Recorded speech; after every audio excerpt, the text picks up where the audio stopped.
Can I hear a bird?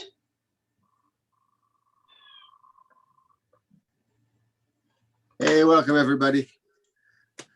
Thank you for coming to the show. This is our 27th version, 27th show since the pandemic started. We're very happy to see you here. We as comics are very much looking to hear you guys laugh. If you don't want to turn your video on, we understand. You know, you might be in your pajama pants, you know, you might be in nothing at all, and we definitely don't need to see that.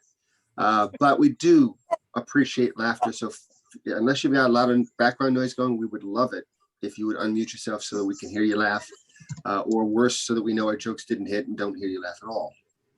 Either way, it works for us. We appreciate everybody who's here.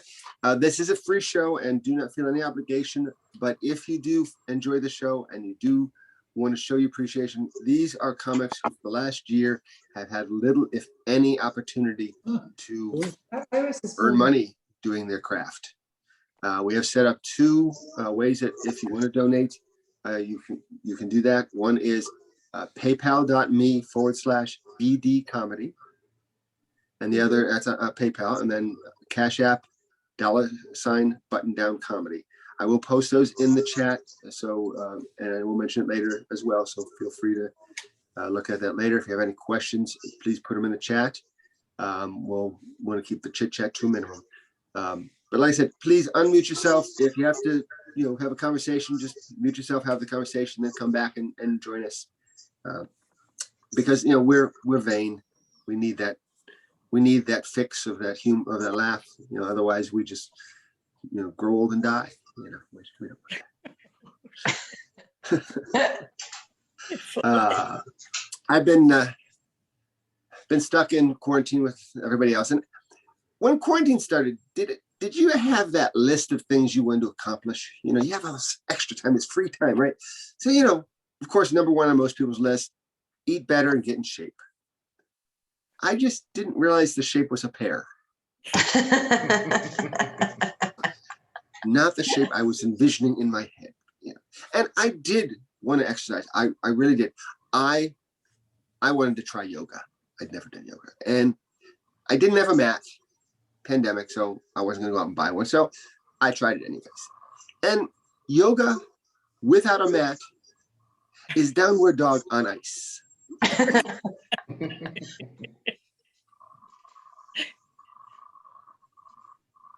I wanted to do a Facebook. I wanted to start a Facebook group for procrastinators. I just kept putting it off. Yeah. I did have a job at a car dealership. They had to let me go. They said I wasn't quite what they were looking for. They were thinking, you know, sign spinner, not naked guy waving his arms.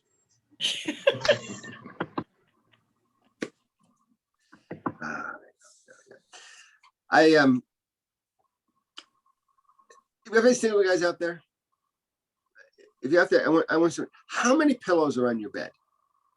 It's like one, two. Yeah, two. Okay, one, two. Yeah, guys, one pillow, maybe two. That's normal. Women, not so much. They have a soft pillow. They have the firm pillow. They've got the sham, which is aptly named because it is not allowed to be used as a pillow. The sham. Then you got the throw pillow. Trust me, don't throw the throw pillow. It will not go well.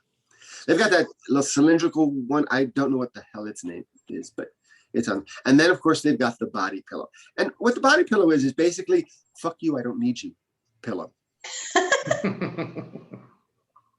And guys, you go to use the pillows, right? Oh, man, I'm going to, don't put your head on that pillow. That's for decoration. So you finally find out which pillows it's okay to, and just to clarify, it's not the throw pillow. It's not the low cylindrical pillow. It's not the sham. It's either the soft pillow or the firm pillow. You lay down, and guys, honestly, it is nice. Have all those pillows. It's soft. It's so comfortable. And I almost immediately start falling asleep. And then, of course, I hear, are you listening to me? Are you falling asleep on me? Yeah, you put me in the soft pillows. What do you expect?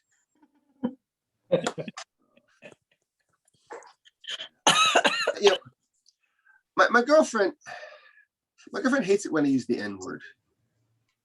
I just have to say yes to everything. She told me to never change, and she complains about the smell.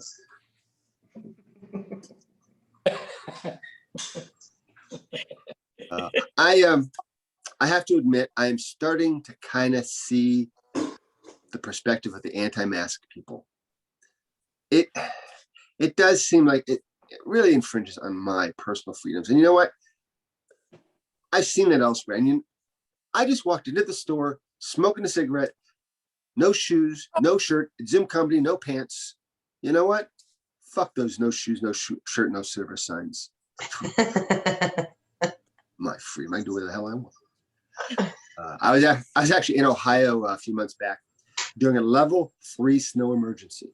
If you're not familiar, if you're caught on the road, they will give you a ticket. Ooh. And I'm sorry, that's overreach. You know, if I want to drive on icy roads, that is my right as an American. And I think all those people who've died on icy road accidents, that's fake news. I saw a video on Facebook. It said that traction on ice was better than dry asphalt. Has to be true. It was on Facebook. Yeah, right. I think snow is a hoax. It's not real.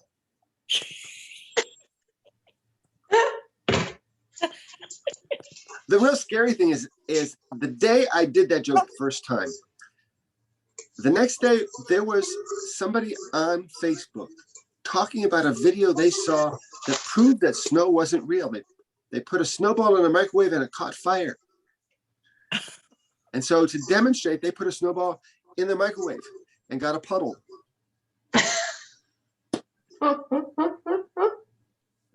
Yeah, and the thing is that the most recent conspiracy theory that I've heard was Joe Biden died last year.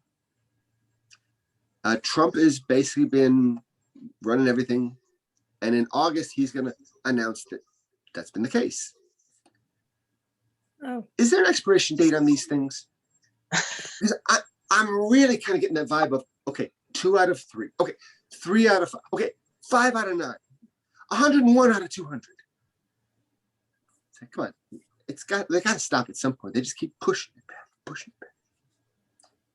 And then, of course, there's the Jewish space laser.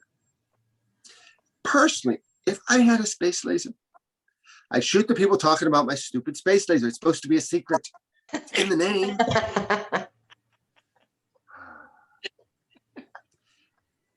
The next time somebody says to you that masks are useless, here's a couple of tips for you. When raiding a capital, masks are useful. When talking to a reporter about raiding the Capitol, masks are useful. You might not want to give them your name either. I mean, these people that raided the Capitol, they were taking selfies with the guards. They were stealing stuff from the Capitol and putting it on eBay under their real name. There was a woman that was live streaming a commercial for her real estate company during the raid. One guy on the back of his jacket, his business phone number. This was not raid on the Capitol. This was America's Got Darwin.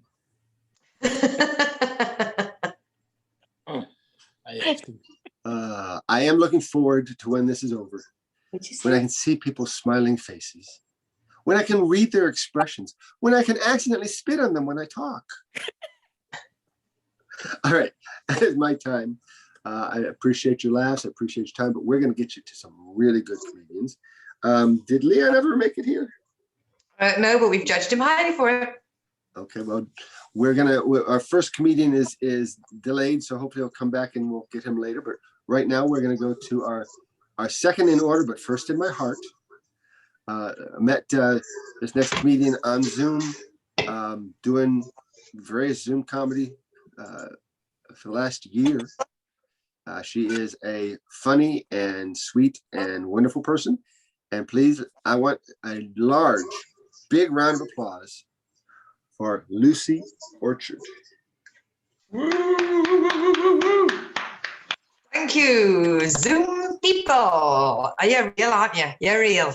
I am very excited. What number is this, George? Did you say it was 27? 27. 27 was my third quarantine comedy. I am gonna miss it, honestly. I mean, am I the only one wanting the third wave? I don't want to go out there. It's fucking cold. I'm gonna start by promoting my socials because you guys never listen at the end. So it's lucyorchard.com. Stick a com on it. So think common and shorten it. Think 5'4". You know, it's really not difficult. But I've been moving home recently, and I've been comparing it to having a baby for everything. Mainly because it's the only traumatic experience I'm going to go through due to the fact I'm a self-confessed barren spinster. And it's the closest I'm going to get to that kind of trauma, deliberately. I sort of butt into each conversation that I'm busier than you, more stressed than you, more tired than you, just like parents to be do. They literally, in the middle of a milk queue, they can be like, we're expecting. No one fucking cares. So the difference is this move is making me drink more. And at the end of it, my life will improve. I have been told the audiences don't like hearing women talk about not liking children. Apparently it breaks the myth. Well, strap in, I also don't like housework or blowjobs. I'm sorry to break the illusion there. But I've just spent the last few weeks putting everything I own into vacuum bags. Now, I don't know whether or not people have heard of these across the pond. I'm sure you have. It's a see-through polythene bag that you put everything you own in it, and you stick a Hoover on it, and it just shrinks it like some sort of freakish experiment from Willy Wonka. So I was sort of looking to buy some more, and I was reading the dimensions out to my mum, and I said, they're 110 wide. Well, she nearly fell off her seat. She was like, what? See, what we had there was old versus you. We had imperial versus metric. I just meant they were 110 centimeters wide. She thought it was 110 inches wide. I was like, yeah, you just put the whole thing over the front door and push your fucking living room in. Yeah, that's exactly how it works. Just get a straw, give it a suck, and ta-da, you can put it in your pocket. Why use removals vans? You can put it in a taxi. But I never knew if I'd actually have the confidence to do stand-up. So I asked my ex-boyfriend, like, you know, what do you think? Can I do it? And he said, Lucy, darling, you have got this in the bag. He said, for one thing, you look funny. He said, you sound funny. And he said, recently I've tasted funny. Cheeky bastard. And he was saying that with his mouth full as well. And now, I actually saw my ex the other day. I saw my ex and all his family all at once. Awkward. Well, I mean, it could have been him. It was just a hearse and a funeral procession. But if you don't visualize what you want, how can the universe hear you? I mean, go team positivity, you know, cosmic reality. That's what I say, team. So, I mean, that's not how I support myself. You've probably guessed it. I'm also a truck driver. I mean, I have been lucky enough to go all around Europe in my truck. I'm quite lucky. I've gone around Europe enough to know that I don't like it. Sorry, Grant. I didn't actually plan to be a truck driver. Okay, my ex, he steered me into it. Hooray. Come on the puns. We only dated for round about a year. I changed that to rotary for you Americans, but it doesn't work. If you don't like truck puns, you better buckle in now. It was never going to last for 3 reasons. 1, it was long distance. What did you do with my 2, he drove me crazy. And 3, He was a fucking narcissist. And that's not a truck pun. I'm just telling my truth. Now, you may have noticed that I said ex-boyfriend. That's because everybody thinks if you're a female truck driver, you're automatically a lesbian. Well, I wasn't to start with. Doing the job I do, I get to witness the full spectrum of mankind. I've got the ones who won't talk to women, the ones who can't talk to women, and the ones that aren't allowed legally to talk to women. Sub note, I actually worked with the M32 rapist. Terrible issues when it came to sex workers, but a fantastic banksman. That's not even a joke. I mean, is being a truck driver a superpower? You know, you've got Spider-Man. He had to get bitten by a radioactive spider so that he'd go. Right, Captain America had to sign up to government testing just to become Captain America. I went to sleep and woke up 39, and I can literally see through men's bullshit. But being a female driver, you know, I thought I would be inundated with offers of romance. Well, to be honest, I thought I'd be elbow deep in dick by now. But not the case. The last men near my truck were there to steal my diesel. I mean, don't judge me. I let them. It was a very lonely night, and I felt so wanted. And in case you've never had your fuel nicked, okay, a man turns up in the middle of the night, sticks his hose in, and once he feels satisfied, he leaves you feeling completely empty. It's not that alien to comprehend, eh, ladies? Oh, quite a few of you nodding there. In fact, the family planning nurse asked me, what am I using for contraception? And I said, easy. All right, two things. My sparkling wit and an emasculating occupation. I actually can't get pregnant. And I'd like to use this public forum just to dispel the myth that truck drivers sit in their cabs all day and all night masturbating. No. I'm a lady. I don't watch porn. Got an imagination. I am not wasting that fucking data. No, sorry. And it's Captain Europe.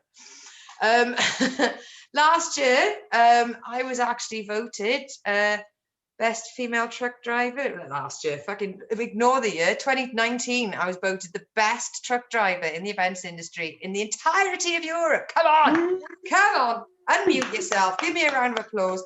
There's no punchline there.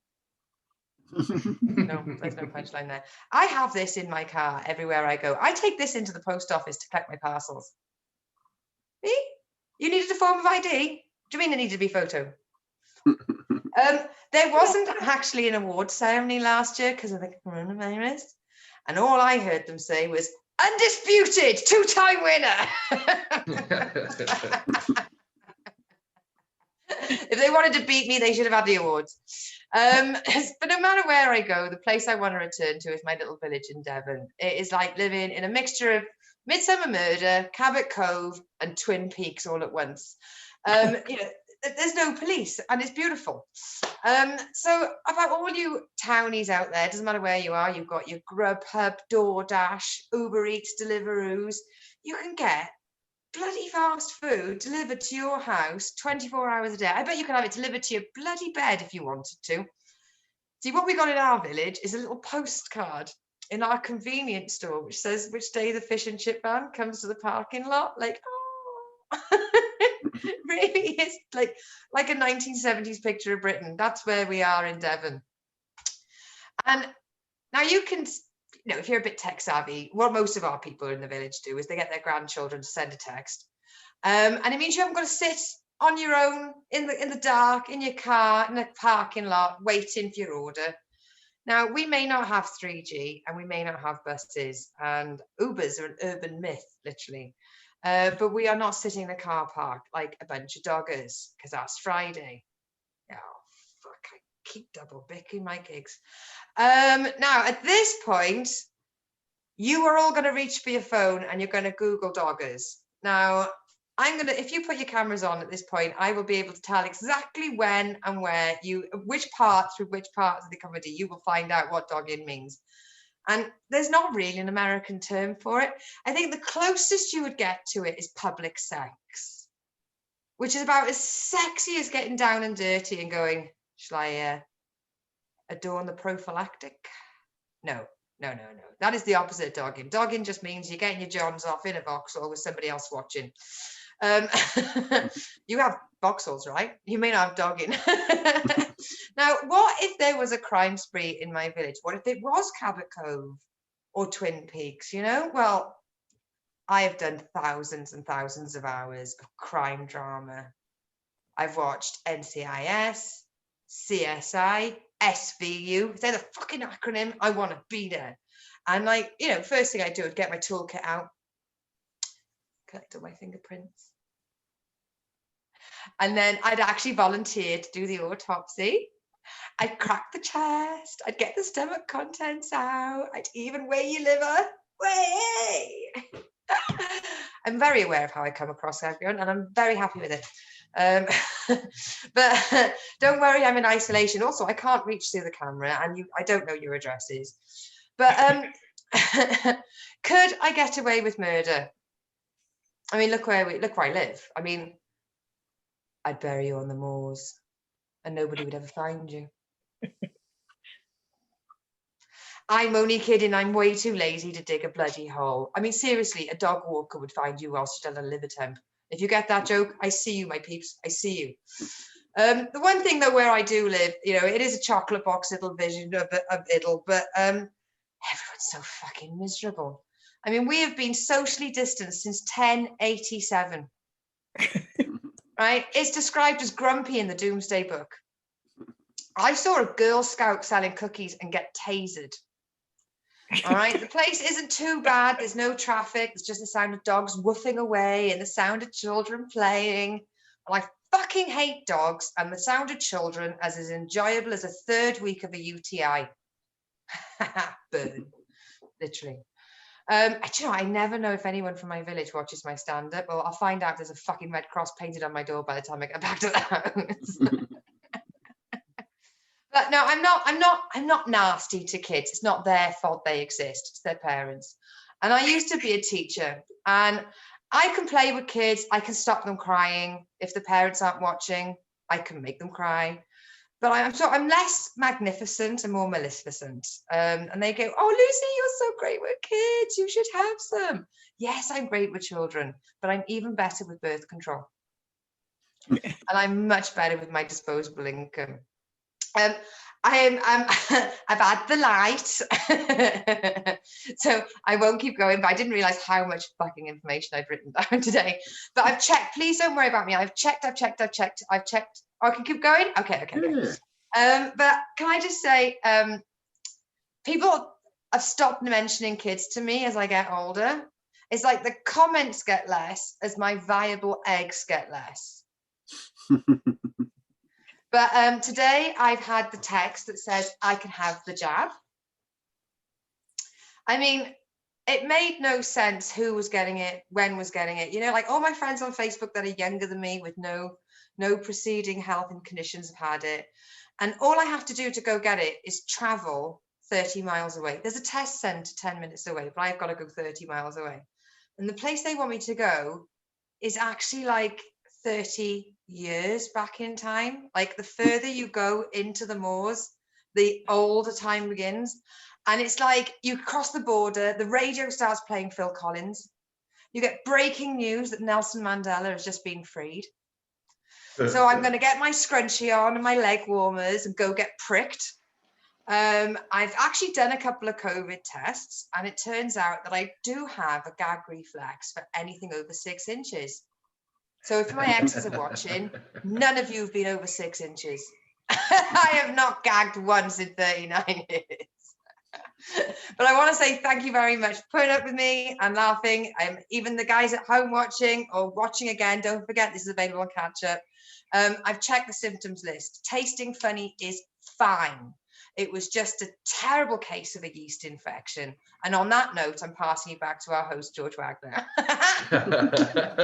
Woo, woo, woo, woo. Thank you. You know, if you have bad yeast, that sourdough bread just doesn't taste right. I makes mine at home. Well, let's keep it going for Lucy. Yes, Lucy puts the tea in truck driver. No tea. Shady bitch. I could have said F, but that wouldn't work. I know it's bad. It's bad. So again, if you are enjoying the show and you want to send something to the comics, feel free to send it to them directly, or you can just send it to the show at paypal.me/BD comedy, or on Cash App $button down comedy. So our next performer is one that was actually recommended to me by Lucy. He is not quite a Brit. He's of Scottish descent, and apparently left Scotland as soon as he was able. So let's keep it going for our next comedian, Grant Gallacher. Thank you very much, Geo. Thank you, Lucy. It's good to be here. Thank you all for having me. Sorry for my massive face, but my computer is very old, and also the lockdown has not been kind to us, and so this is just how my face looks now. It's weirdly, all of my clothes have shrunk in the wash. I have no explanation for it. Even the clothes I haven't washed have shrunk in the wash. I have no idea what's going on. Lockdown's been a difficult time for us all. As I said, my name is Grant Gallacher. I am originally from Scotland. I can hear some of the shock in your voices in the response. I can't see any of you, but I can certainly hear you all going, Grant, I've met Scottish people before. And there's something very wrong here. I'm suspicious because I can understand you. What the hell is going on here, Grant? What the hell is going on? It's very strange, I know. I'm not living in Scotland anymore. I moved away several years ago. I'm now living in Prague. I live in Prague, where I do stand-up comedy. And when I first moved to Prague, people said to me, Grant, why have you moved to the Czech Republic? Czech people have no sense of humor. And I said, you're thinking of Germany. But on a serious note, they said, Grant, why have you moved there? Czech people are not famous for being funny. And I said, you're so wrong. You're so wrong. Czech people are hilarious. In fact, the other day, for the first time ever, I made a Czech person laugh out loud. Okay, so here's what happened. Because of COVID here, we have to go to the doctors pretty regularly to get tested. And I had a new doctor I had to go to. It was an old Czech lady doctor. So I go into this old Czech lady doctor, and she's given me a form to fill out to explain, all my previous medical history. She looks at the form. She says, Grant, tell me, do you have any history of medical problems in your family? And I said, I'm Scottish, so obviously I do. Yes. And she went, what kind of medical problems have you had in your family, Grant? And I went, well, my mum has had lung cancer and my dad had 3 heart attacks. And the Czech lady doctor went, tell me, Grant, do you smoke or do you drink? And I went, I do both. And she just went, ha ha. So see? Czech people have senses of humor. There's something to it, right? There's something to it. It's good fun. When I first moved out here, I was teaching English. Despite the fact that I'm Scottish. And so technically, I don't fucking speak English, guys. I don't fucking speak English, right? Barely. Basically, what I want to happen is this little class of like 6 to 10-year-old Czech children. What I want to happen is for them to one day bump into a group of native English speakers, and for those native English speakers to have no fucking idea what these kids are saying. That is the goal. That is the end goal, right? The best part of it, though, the best part, genuinely, is I get to teach these little kids Scottish phrases, colloquialisms, different ways of saying things in a Scottish way, right? So for example, I teach them that, the word we means small, right? Like wee girl, wee boy, look at that wee penis is one I've never heard before. I get to teach them that that beastie means insect, right? Like, oh, look at that beastie, or you lift a rock. Hey kids, Mira, look at all they beasties, right? I get to teach them that cunt means person, just little Scottish things. Just little Scottish things. It's good fun. It's good fun. I do see some of the Americans. Some of the Americans have pulled back a little bit at me dropping the C bomb. Just so you know, in Scotland, the word cunt basically means friend. And the best way I can give you this as an example is one time in Glasgow, I was on a bus, and it was going through Glasgow city centre, and the bus broke down. And the bus driver came over the tannoy, because it's a double-decker bus. I was on the top floor, and he came over the tannoy, and in his best public service voice, the bus driver says, "Can all you cunts come downstairs?" That's Glasgow for you. It just means friend. It just means friend. It has led to some confusion. My girlfriend is American. She is from California, which has led to some difficulty because obviously I speak British English. She speaks American English, or as I like to call it, original and simplified. That's the way I like to think of it. So it's led to some difficulty because, different words mean different things. So for example, when I first went to California to meet her parents, we all went out for a nice dinner at this beautiful restaurant. And at the end of the meal, I smoked cigarettes. So at the end of the meal, I said to her and her parents, I said, "You'll need to excuse me for just 1 second. I'm just going to jump outside and have myself a quick fag." Now, fag in Britain means cigarette. I was going to go outside for a cigarette. I learned very quickly that fag in America means something entirely different. So when I went outside, there was 5 very friendly gentlemen who'd got very much the wrong idea. It was a difficult time. I love my girlfriend very much. I love her very much. The one problem I have with her being an American is her accent. As I say, she is from California. She's from Southern California, okay? So the problem I have with her accent is I have been dating this girl for 2 years, this Southern Californian. And for 2 years, I've had no idea if what this girl is saying is sarcastic or not, right? So she'll say things like, "Oh my God, Grant, you look so good." What? Do I? "Oh my God, Grant, your meeting with my parents went so well." Did it? And the worst one, "Yes, Grant, you have a big dick." I just don't know what to believe. I just don't know what to believe, ladies and gentlemen. I just don't know what to believe. It's hard, man. It's hard. I do love living in Europe, though. It's good fun. I love traveling around. It's been difficult, on us all. I myself, I've suffered from anxiety and depression for a long time. I go to see a therapist to deal with that. And it's obvious, it's obvious that I suffer from anxiety and depression, and I go to see a therapist because I am a comedian. It comes with the territory. But my therapist was actually quoted in a Czech newspaper. She was actually quoted in a Czech English language newspaper while I was here. And I saw the article in the newspaper, and she was quoted as saying this. She said, "Some of my clients are having a really hard time during the lockdown." And they said, can you go into detail? What sort of people are having the most trouble? And she said, "My artistic clients, any of my clients who do anything like music or acting or stand-up comedy or any sort of performance at all, they're really struggling. They're struggling with not having an ability to get all of this artistic energy out. They have no way of expressing themselves creatively. And some of them are this close, this fucking close to absolutely losing their goddamn minds." I went to my therapist a week later. I said, "Oh, Sylvie, I saw your article in the newspaper. I didn't realize you had other performers as clients." And she went, "Grant, I don't." So that was a fun way to find that out. That's good. Good. The reason I decided I needed to go see a therapist was relatively recently. I used to smoke a lot of weed. I used to do a lot of drugs. I used to drink a lot because I used to be what I believe in the parlance is called fun.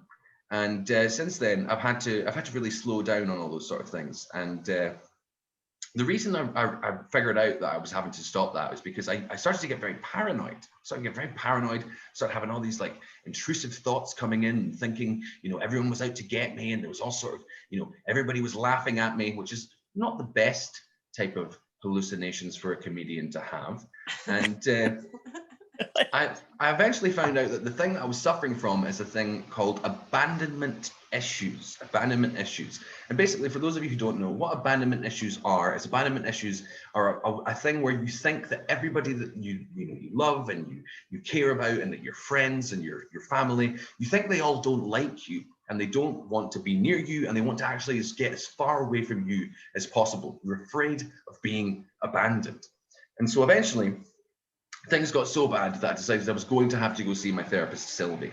And so it took a long time, and I had to, you know, muscle up the courage. It was very nerve-wracking, but I booked my first appointment. I turned up for my first appointment to deal with my depression, my anxiety, my abandonment issues, and she wasn't fucking there. So that was hard. The worst part though was at New Year. At New Year, I was out with all my friends, some of my best friends in the world. My girlfriend was there. I had just done a comedy show. I was feeling on top of the world, but I was drinking and I was smoking weed and I was, you know, going all sorts of crazy. And I had this anxiety attack. It was this panic attack, and it was the abandonment and all that sort of usual stuff. But I also thought this was a new thing. This is when I realized I really needed to sort my life out. I thought that everybody was making fun of me.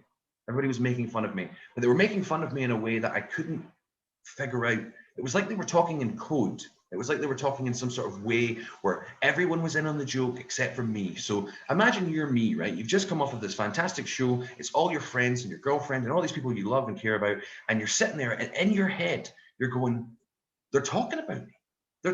They're talking about me. I know they're definitely fucking talking about me, but I'm not fucking smart enough I'm not in on the joke. I can't figure out what the fuck. I don't know what they're talking about. They're definitely fucking talking about me. I know they're fucking talking about me, but I can't fucking decode this fucking conversation. I can't figure out how it is that they're making fun of me. I know they're fucking making fun of me. They're definitely fucking making fun of me, but I can't figure out what the fuck they're saying. I can't fucking decode this fucking encrypted conversation. I can't figure out what the fuck they're making fun of me for. So I went to my therapist. I was like, look, Sylvie, all my friends, they're definitely making fun of me. I know they're fucking making fun of me, but I can't figure out what the fuck they're saying. And my therapist went, Grant, do you speak Czech? And I was like, that's a good point, actually. Fair enough. You've got me there. That's fair enough. Good, man. It's good. I always love doing that joke because the audience always look like horrified, and then the punchline they laugh. And the comedians are just nodding the whole way through. And they're just going, yep. That sounds about right. That sounds about right. It's good fun. It's good fun.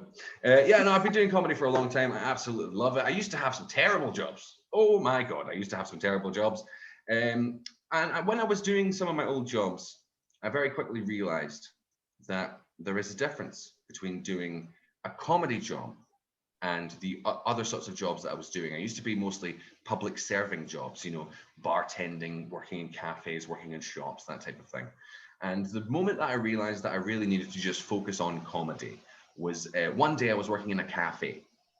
And this businessman came in. This businessman, he was in a business suit. He had the little earpiece on. He was carrying a briefcase. And I went, this guy is going to be a dick. And I was right, ladies and gentlemen. I'm right every time. I nailed it. My dick dar was going off the charts, ladies and gentlemen. He came in. He didn't say a word to me or the other people working there. He leaned over the sneeze guard and he started trying to touch the muffins to see which one was the freshest. And that was the muffin he was going to order, right? Now, there were two ways I could have dealt with this situation.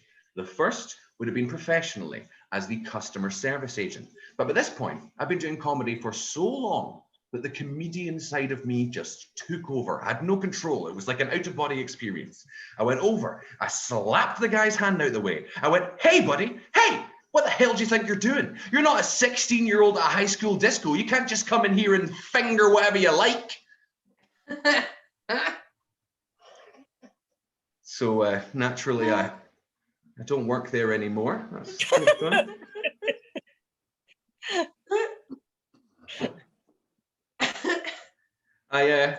I love the Czech Republic. I've been trying to learn the language. It is a difficult language to learn, mostly because Czech people are a little bit like the French. If any of you guys have ever been to France, you can go to France and with your basic level French, you can try and talk to a French person. And in any other European country, if you try to butcher their language, they will answer you in English and they will go, "It's okay, I speak English. What are you trying to say?" The French and the Czech will just stand there and watch you struggle. It's good fun. So for example, when the first lockdown ended, we've had 3 lockdowns here because the Czech Republic is nailing the coronavirus. And so after the first lockdown ended, I phoned a restaurant. Me and my girlfriend were desperate to go to a restaurant. And so I phoned this restaurant. And the phrase that I'm going to tell you is the phrase "Dobry den," which means hello, "Mluvite angielski," which means "do you speak English?" Right? And most of the time, you will say this, especially here in Prague, to a Czech person, and they will go, "Yes, how can I help you?" So I phoned this restaurant and I went, "Dobry den, mluvite angielski." And for the first time ever, the girl on the other end of the phone went, no. Oh. I didn't know what to fucking do, ladies and gentlemen, right? So at that point, I'm now just standing there going, I'd like to book a table for 7 o'clock, please. And the girl on the other end of the phone went, "Sure, no problem. How many people? What's the name?" I was like, "Fuck you, Czech person.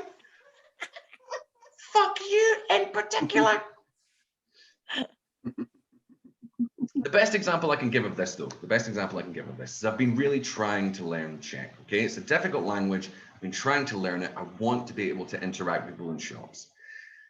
So I said to my Czech friend, Christina, I said, "Christina, you're going to have to teach me Czech." She said, "No problem. It's easy, Grant." She sat down, she wrote out the alphabet, right? That's the way you start with any language. You learn the alphabet. I'm an English teacher. This should be easy. She writes out the Czech alphabet. Now, it looks a little bit like my alphabet, what I would consider to be the normal alphabet, has taken hallucinogenic mushrooms. Okay? Some of the letters are missing. They're just missing. Some of the letters are in the wrong place. Some of them have these little accents over them, right? These accents in Czech are called háčeks. And just so you know, the Czech language is so punishing that the word háček actually has 2 háčeks in it. Thank you very much, Czech people. Fuck you all, right? Now, some of you might be thinking, "Grant, we don't know Czech. We've never seen this before. How do you use these háčeks?" I'll tell you, it's relatively simple, right? Because I said the same thing to Christina. I went, "Christina, what the fuck are these?" She went, "Grant, it's easy. It's easy. Calm down. All you do is you change the pronunciation of the word, the letter, sorry, that it appears over. So C becomes ch. S becomes sh. Simple, right? Until you get to the letter R, right? R for robot. R with the háček, what you've got to try and do is you've got to try and pronounce R and J and Z all at the same time, whilst keeping your tongue pressed against the roof of your mouth, okay? The closest I've got is the sound.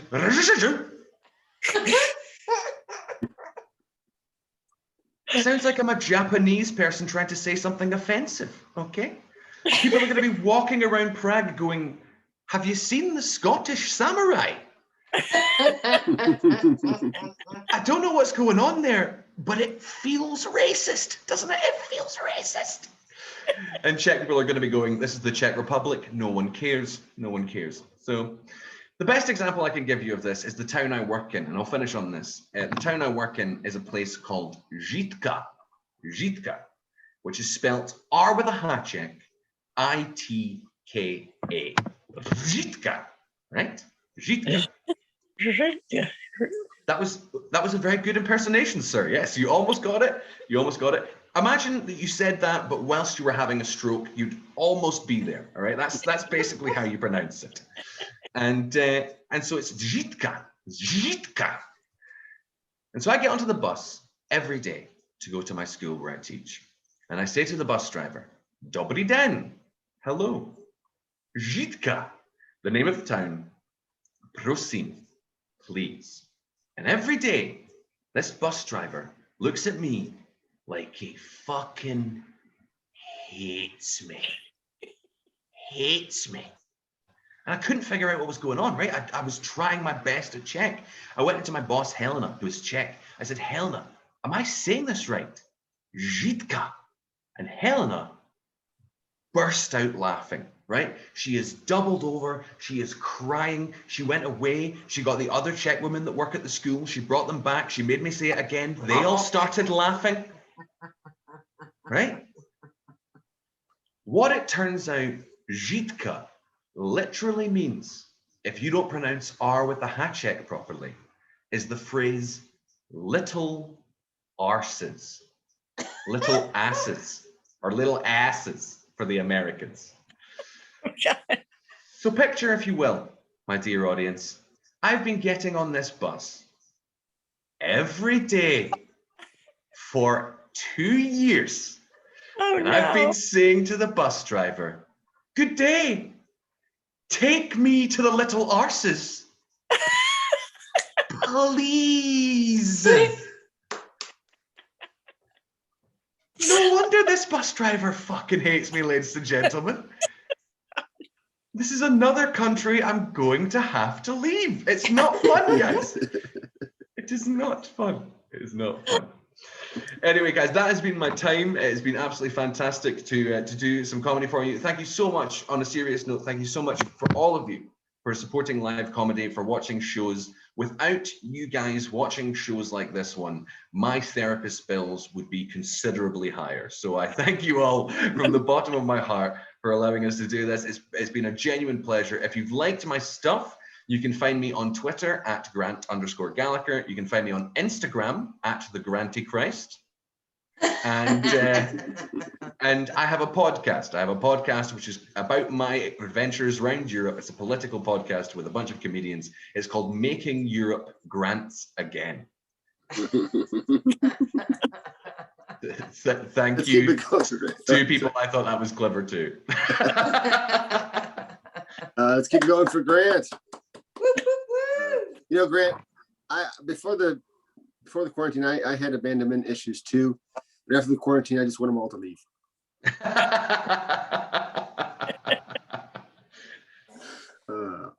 I apologize that we didn't get Leon. He'll be hearing from Lucy, I'm sure, about Oh, yes. that. But we had two wonderful comics. Thank you for performing for us. Thank you for making us laugh. And if you guys enjoyed it, please spread the word, tell your friends. We do this every other Friday. Same place, same time. The address will be different, but if you go to Button Down Comedy, we will always have it posted there. And if you want to follow these two, please do. They are funny people. I've known Lucy now for close to a year, I think. Close to a year, yeah. And she always makes me laugh.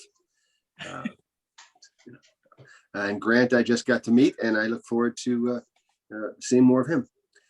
So please come back and see us next show, and have a wonderful evening, and please drive home safe. Thanks very much, Geo. Thanks. Take care. Bye-bye. Bye.